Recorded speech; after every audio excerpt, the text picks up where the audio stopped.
Hello and welcome to another BuildASoil YouTube episode. Today we are going to start to harvest.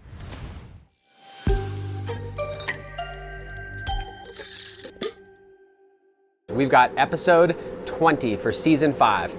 And if you can see right here, the Soleil Levant, this is the bed that's going to go right now. And I want to try and document it. It's just so big, and there's going to be between rooms to the new dry tent, but I want to show you the new dry tent. We took an AC Infinity 4x8 tent out of our inventory. We brought it over here because I've never had a dedicated drying area. Sometimes I would dry in here. I dried in the tropical tent once before we set it up. I've dried at home, and it's always kind of a, what am I gonna do when it comes to harvest time? And so what I'd like to do is set up a dedicated dry room to make these YouTube series a little bit easier so that I've always got a place to go and dry. And I'm gonna leverage that opportunity to show you an empty tent with no environmental control. And when I start harvesting, I'm gonna hang up the first plant, and then I'm gonna turn the camera on and show you that dry tent and show you how I set up the humidity, set up the fans, and just dial it in. And then we're gonna try and keep it under 70 degrees. I'm probably not gonna add the air conditioner, but ideally you'd be at 60 degrees. And we're gonna go over all those statistics, the temperature, the time, why, or the reasoning, and explain how to dry. Because if you get this far and you go harvest your plants and you just go hang them in the garage and they dry in 3 days, you're gonna ruin all the hard work. And we're on day 72 today. So all that hard work was 10 weeks and 2 days of flower. That's a long time to be flowering, to ruin it during the dry. And I think if you do a slow dry, that basically cures it at the same time. You don't have to burp the jars. It doesn't turn to hay. It smells just as good as it is on the vine, or close to it. And then there may be some genetics that improve over a few weeks of curing or longer, but most of them, I really enjoy fresh after the slow dry. And so I wanna share this process with you. We've done it every season, but now we have our own dedicated dry tent that'll allow us to show this and then not be so flustered every time we have a harvest season going, what are we gonna do? And part of the reason that happened is because I can't just use this tent, is because I'm only harvesting this bed. If you look, the fruit by the funk still has a little ways to go. Now, it's rounding the corner. I could probably harvest it if I was gonna wash it for hash or something. The new white hairs have basically stopped, and you can tell that it's looking really good now. It's just ripening, and the odor is finally coming in. It is so loud, and it's loud in a different way. So it's smooth. It doesn't smell like strawberry bananas anymore. It smells like fuel, but it smells like, this is like very astringent. It burns your nose a little bit, that type of fuel. Where this is just more like, it's loud, but in a more subtle way. I don't know how to explain that. Like, I guarantee you it's gonna coat the mouth. It's gonna have all that fuel that I'm looking for. But I feel like from the berry side of this, it has this more astringentness that almost burns the nose. And I know I do like that, but a lot of times I find myself, last time between these two, I smoked this the most just because it was really good on the palate and gave me a really good vibe and feel. And I feel like we could discuss plants while they're on the vine, but after I smoked them for a while and I noticed which jars I go to more often and why, that's typically where I develop my preference and explain it. However, I like having the variety. I always have to have more than one so I can switch them up, and I was stoked to have both of these. So really looking forward to harvesting. These are all getting pretty heavy. I actually had a little incident with the blue mat. It did flood a little bit, so I went and shut it off, and I'm just riding it out with no water or a bottom water from the rest. It's only got maybe 10 days, 14 days longer, and so I'll be able to bottom water, but it was pretty wet in there, so I'll just let it ride. That created a little bit more fade on this one, but I am seeing some fade on the Autopot one as well. So they seem like they're neck and neck, and really we've been riding near that full saturation line of water, and when it flooded, it only had a tiny bit of water in the reservoir. So I just turned it off, called it a day, but I feel like I need to do a little more tinkering with the blue mat to fully understand it so I can fully trust it. But it crushed out the round. It did everything that I needed it to do. And I was the one tinkering a little bit, trying to learn. So anyways, I could talk more about that and more about all these different containers, but we'll have more time here, and I'll record more videos over the next 2 weeks. I'll at least get 1 or 2 more videos before we harvest here to talk about this, and I'll have more space in here to do so. Today, I just wanted to harvest these. Ah, it's beautiful. I'll grab the camera again and we'll show you up there and show you what it looks like. But they're ready to go. They're just flopping. It's amazing. Very, very happy. I think it's gonna be a phenomenal yield. And we're gonna try and get this down and dried, but it's gonna be at least 2 to 3 weeks before it's done drying. And then within the 2 to 3 weeks after that, we wanna harvest it. So in the next month and a half, we wanna provide the update here on YouTube showing you how much we yielded for the 4x4 bed. And then comparing the yield of the 30, the 15, the 7, the 5. All the plants we're gonna try and keep individual, and so I'd like to do a whole plant hang, but it may be that I'm able to finish drying this and the autoflowers first and maybe I can fill the 4x8 up next with these. It's possible that these are ready and these aren't quite done drying, and I might still have a little more chaos to manage. Either way, I'll find a way and I'll share with you how I do it, but I just need to get started instead of putting it off. And as far as putting it off, because I wanted to build that dry tent, because I didn't have space at home and I didn't know what to do, I let the autoflower tent go way too long. Full time I run this business. We have a lot going on here, and so for me to spend 2 to 3 hours a day doing YouTube, getting ready for it, planning the next one, filming, I can't always do it. And at 1 o'clock when the lights go off, that's about the time that I've got my schedule to start filming. And so I never really had a good schedule. We're trying to get more routined out on my filming time, but I have business to tend to, and it's very, very important to us. Now we're at the point where I'm just doing this long-winded explanation because what I'm about to show you is very embarrassing for me. And I'd rather show you our weaknesses instead of just hide them. I could just go harvest the tent, because if you were to see the herb, you would know. The herb's phenomenal. The autoflowers put out some weight, they put out some beautiful flowers, but I didn't do any trellising. And the last 10, 12 days, I needed to harvest and I didn't. And so I barely watered in there. I let it just ride it out because I was gonna set up the dry tent. And every day this week I was supposed to film this video. In any case, there's like crispy leaves in there. Plants are falling over on each other. But I've told myself I will always be transparent, and I will share the highs and the lows with you so that I can be honest about it. And I'm gonna show you that tent. And then I'm gonna harvest this beautiful one. But I really do feel like even though the autoflower tent is ugly, it's gonna be phenomenal. And that last one in the front right, that I've been really waiting for, that one is perfect time. Here's my plan. I've got some scissors, and we offer these. They're the Zenport, kind of like Chickamauga knockoff style. And we're gonna just cut the trellis net. I'm gonna identify a plant. I'm gonna pull the trellis apart, and I'm gonna try and take one whole plant down at a time. I'm just cutting the plant down, the whole plant, one cut afterwards. So it's not a big deal. I just wanna show you the dry tent a little more. So let's go talk about the autoflowers, and then let's come back in here. Look at this mess.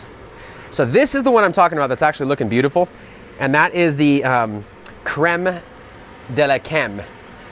And it is loud. I really like the odors that are coming off of it. It took a while to flower, but it's very hardy, good structure, nice herb. You can see these ones are, I mean, huge, big old nugs on there, but like I said, I just went a little too far with it. These are all, leaves are just falling off. The nugs are just flop, they're huge. And they're just falling over. So I'm just gonna harvest this. This is the one that was finished first. It's really overdone. And if you come to the October 21st event, I'll have some of this to share with you. I didn't water the last few days. It just kind of started to drop because every day was the day that I was gonna harvest, and I didn't. And now today is finally the day. So that's it. I will be harvesting these in a few minutes. First, I wanna show you as we harvest the Soleil Levant. Ooh, those are very, very sticky. So we're just gonna film it while I get in here and at least get the first plant out. It's kind of ridiculous. And I'm gonna label the stalk of this one. Then I can correlate it to the mom. And then if I really like one of these after smoking them, I'll decide which mom I'm gonna keep, get rid of the rest, and then I can share those cuts with people and grow more rounds of it. And that's a big part of this process, is narrowing it down to what we like. And I know I'm only searching through 4 seeds, so they all could just be fine. But if I do have a preference towards one, I'd like to keep that one. So let's get started. Okay, now you can tell this branch right here is in that plant, so I'm gonna start cutting.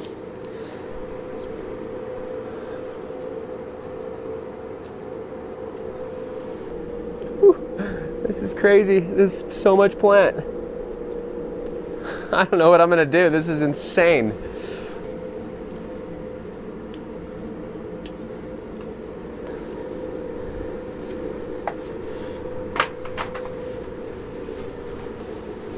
Trying to be gentle. I got some crossover here. That's a big nug. Let's be nice. Now it's the other trellis net from over here that's holding us.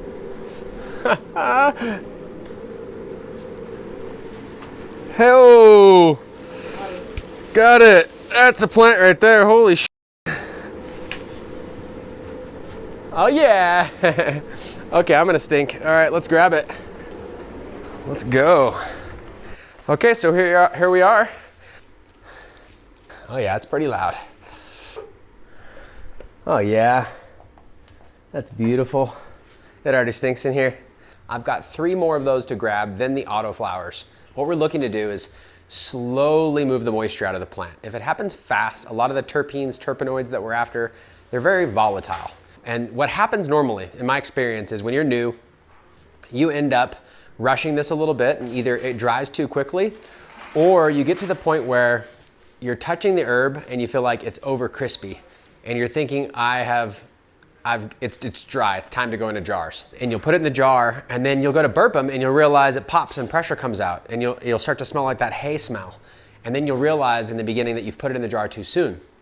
And so very rarely do people put it in there too dry.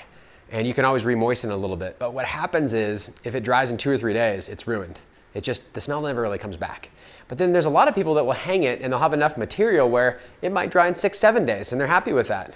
But when you get that 14, 15, 16 day mark or beyond, it seems to be ideal. It seems to produce the best result. And the nice thing about a dry room like this is if you set it up properly, you could literally leave the plants in here almost indefinitely. Now, it's not a good idea because your environmental controls could go out and then it would ruin all of your herb. So it's better to get it in the jar. But as long as you have a good system and you're checking on it daily, you can leave it in there longer to stagger your trim work.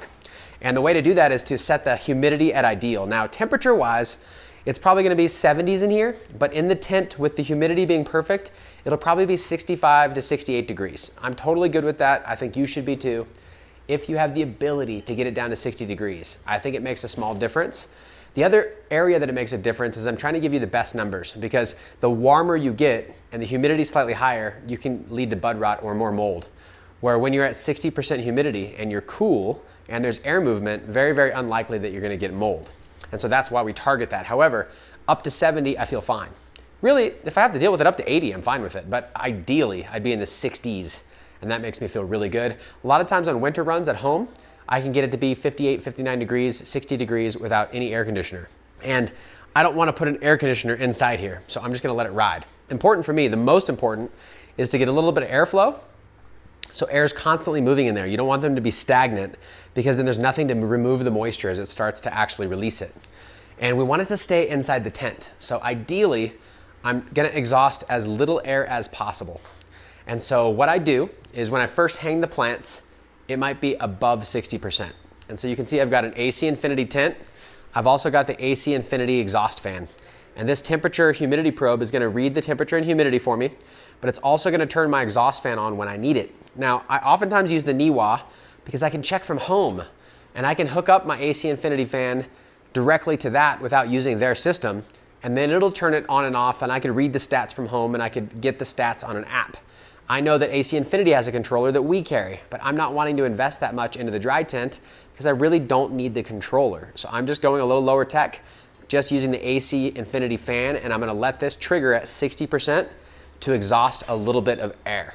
And then my goal is to, hopefully as this starts to come together, it stays at that 60%. The fan almost never needs to kick on. All we're doing is circulating air.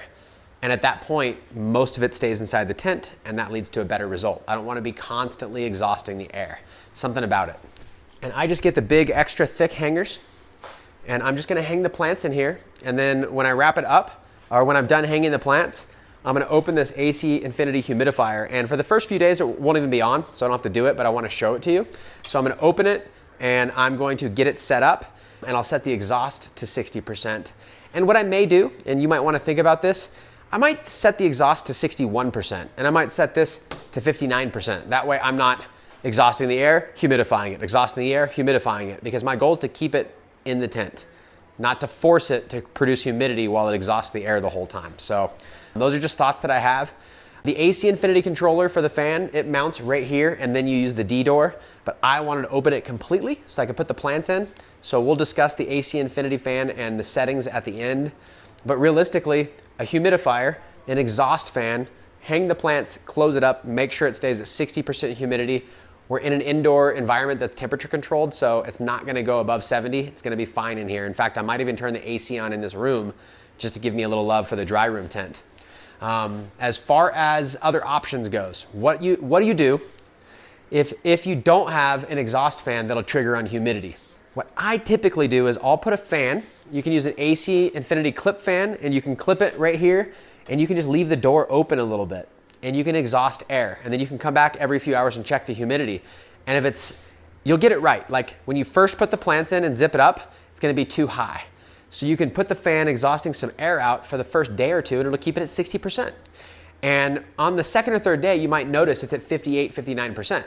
So then what you do is you flip the fan to the inside, letting it move the air around, and then you just zip your tent closed, and it should stay at 60%. Now, the problem without having humidifier is that you might be able to maintain through the flap of the door 60% for that first 5, 6, 7 days, but as it starts to dry in there, it's going to get below 60% at some point, and that's gonna speed your drying up. And so what we wanna do is use the humidifier so that it stays perfect. And when it stays perfect, once I get to that 14, 15 day mark, really 16 days is what we say, I can start to buck those down, make sure I get a stem snap, we'll talk about that, and then I can trim. So all I'm looking for is the perfect environment until the stem snaps. And if it doesn't snap by 16 days, you can drop the humidity points a few percent, let it fully finish, and then you can go to trimming. But if you would like to, which I often do when I'm very busy, I'll just have that set at 58%, and I'll just let it sit in there, and it'll stay about 60% in here. So that way, if I need to trim maybe a week or two after it gets done drying, I don't have to rush and worry that my herb is all gonna get ruined. It's in a dark environment, it's cool, it's at the perfect humidity, it's basically in a jar in there, except for something could go wrong. So I check on it daily. Once it's in the jar and it's in the dark, I never have to check on it again until I'm ready to smoke it. But if the humidifier went out or the fan wasn't working, it could be a problem. In fact, I've had a humidifier go haywire before, and it just pumped my whole dry room full of humidity. So you still, even with automation, want to check on things daily, maybe even twice a day, because it's so important. I'm gonna go grab the rest of the plants. I'm just gonna leave this camera running. I'm gonna hang them in here, but I may have a few points to add at the end after I'm done harvesting the 3 Soleil Levants I've got to grab right now. And then I'm gonna grab the auto flowers, zip it up, make sure that the exhaust is set, and that'll wrap up the episode for the day. And then we're gonna keep filming until we harvest the final harvest, which is gonna be the fruit by the funk. Probably has another maybe 10 days, maybe 2 weeks left. And then I have to answer the question, will these be done? Do I have to try and fit wet plants in with dry plants, which I never like to do because then the dry plants get wet, you have to wait longer, it's not ideal. I think that it doesn't really ruin the herb, but I avoid it at all costs. I would rather have one batch completely dried, moved out of here, and then put the next batch in. But what I can do is around that 2 week mark, I could start to buck these down into individual branches, put them in tubs, and move the tubs out here, and they'll stay for that last few days of slow drying in their tub, grouped together. And a lot of times when they start to get dry, just by cutting the branches, removing some of the leaves there and putting it in the tub, it'll keep it really nice. And ideally, I'd put the tubs in there where it's the ideal humidity, but with the new plants coming in, I don't want them to exchange that moisture and kind of cause that balancing effect. Nature likes balance. Even though it's 60% humidity, the wet herb's wetter than that, and it'll transfer over a little bit. So I try and avoid it. Otherwise, if you had no other way around it, you could just harvest on this side. Then let's say a week I had to harvest and they're wet, you could just put it in there and dry it all till it's dry, and I think you'd be fine. But I try and avoid that. So it is what it is. Sometimes outdoors is the same way. You have some done early, or some that are done early, some that are done late, and it's like a game. But it's a fun game, and it's worth it, and I think you guys would agree. So I'm just gonna go grab the plants, I'll put them in here, and if I have something more to talk about, I'll bring it up then. Okay, one important thing that I almost forgot. I took masking tape and I labeled that one Soleil Levant number 3, and I'm gonna label all of them when they come down so I can make sure that I identify the keeper and I can match it to its mom. I won't be doing that for the auto flowers because it doesn't matter, and I know which is which. There's 4 different genetics in there, not all the same seed. All right, couple things that I'm thinking about while I walk, and they're covered in leaves and everything. These hangers, when I use them, I actually hook it here. Otherwise, I have to put a branch all the way through. So I like doing that. You don't have to. You can find a branch and you can walk it all the way through. Totally up to you. Sometimes I'll have to cut a branch, and if so, I'll have a nub. That'll fit in there really well. So that's just a little tip and trick. Other thing I want to mention is I'm not doing any defoliating. I'm far too busy to mess with it right now. We'll deal with it when we're trimming. A lot of times when I have a smaller row, I would go through and I'd defoliate all the leaves. Then I'd chop the stalk, especially if I'm at home and playing music and have time. And then I'd hang the plant, and it kind of staggers my work. I don't think it hurts the drying at all to leave the leaves on. In fact, somewhere dry like this, it's really nice to leave all that on there because it helps keep the dry room humid. But if you're in a more humid environment, you want to strip all that. In fact, in a really humid environment, you might have to stop doing the whole plant and do branches so you can space them out. I like the whole plant because it keeps the structure where they're kind of separated, but it still keeps them pretty tight so they stay humid. As long as I have good airflow, never had a problem doing that. So that's just a little bit more on what I'm doing. I'm gonna go get more plants.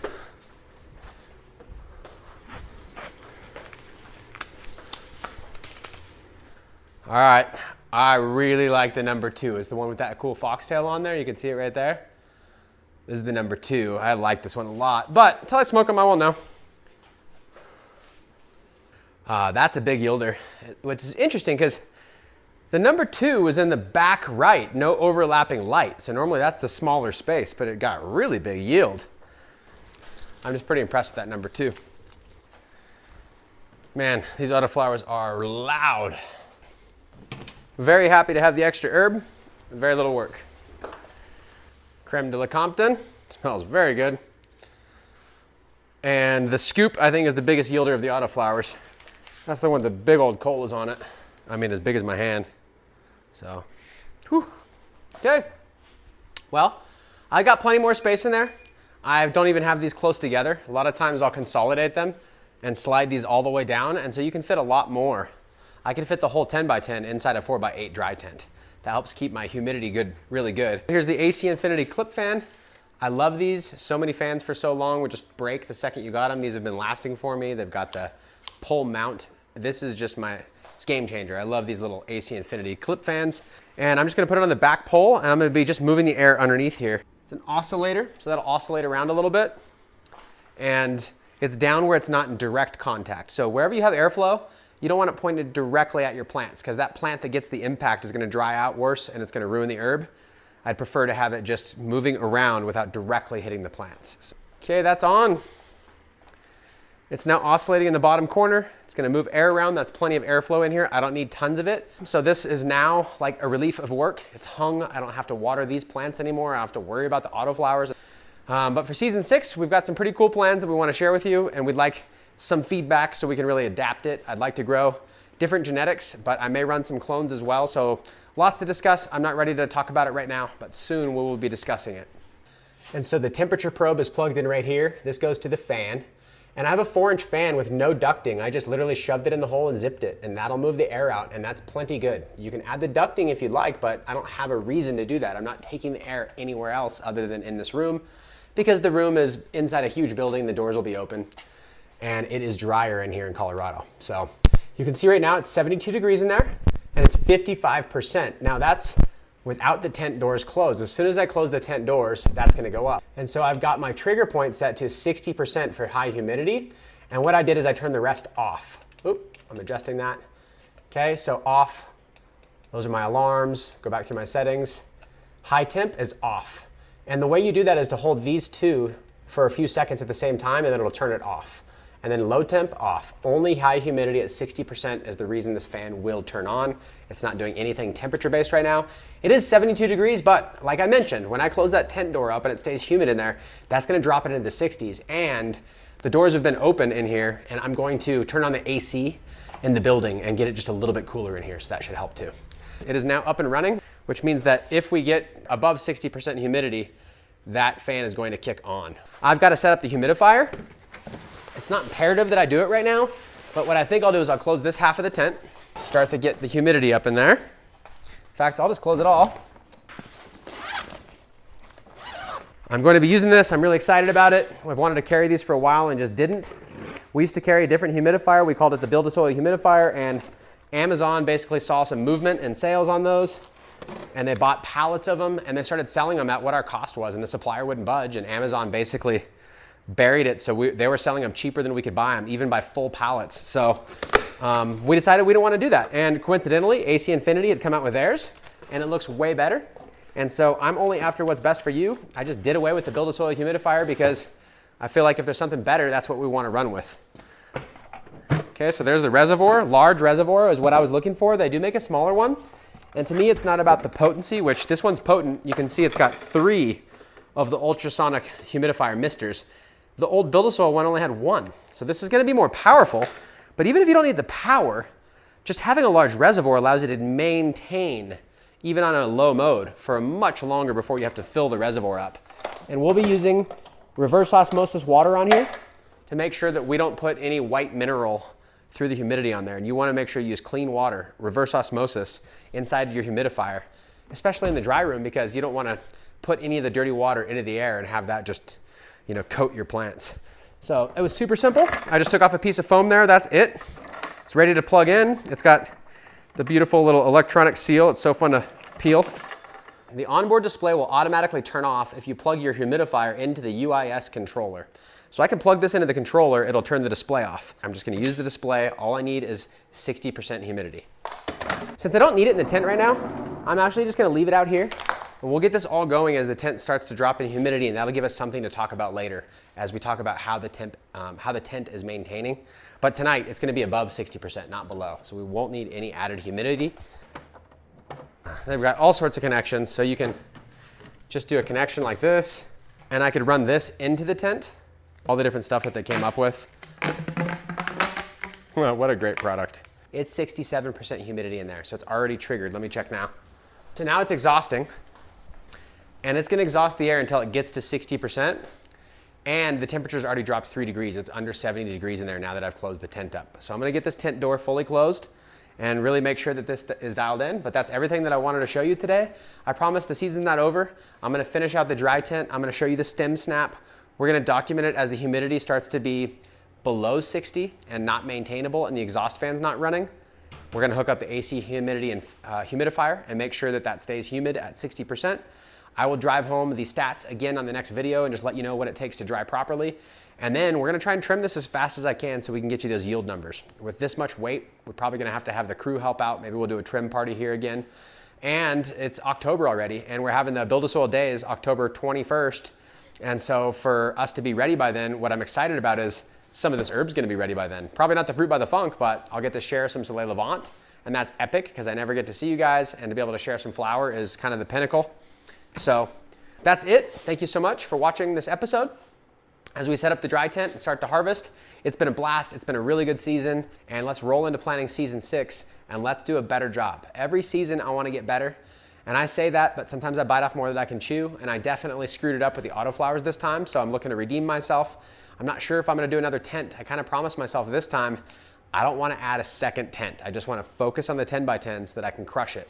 So we'll see. I'll have lots to discuss as far as what we're gonna do as we come into the coming episodes. I'll probably do an FAQ as well, and we'll be asking people. I'm gonna go to the Discord and really get some feedback from the contributors, the super fans, people that are supporting this YouTube.